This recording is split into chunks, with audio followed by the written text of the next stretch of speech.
वाटणारी गोष्ट ही इम्पॉर्टंटच असते हे गरजेचं नसतं. हा एक नवीन दृष्टिकोन मिळतो.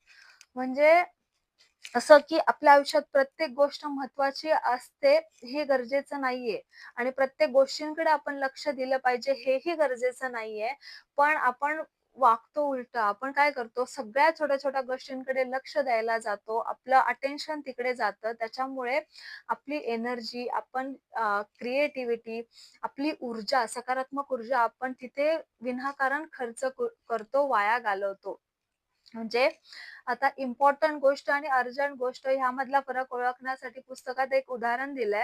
म्हणजे समजा आपण काहीतरी स्टडी करतोय, एक्झाम आहे, स्टडी करतोय किंवा त्याचं प्लॅनिंग करतोय आणि मग त्याच वेळेमध्ये जर आपण ते करत असू आणि त्याच वेळेमध्ये जर आपल्या मित्राचा, मैत्रिणीचा फोन आला आणि तो बोलण्याच्या ओघात, आपल्या गप्पांच्या ओघात आपलं सगळं अटेन्शन विसरून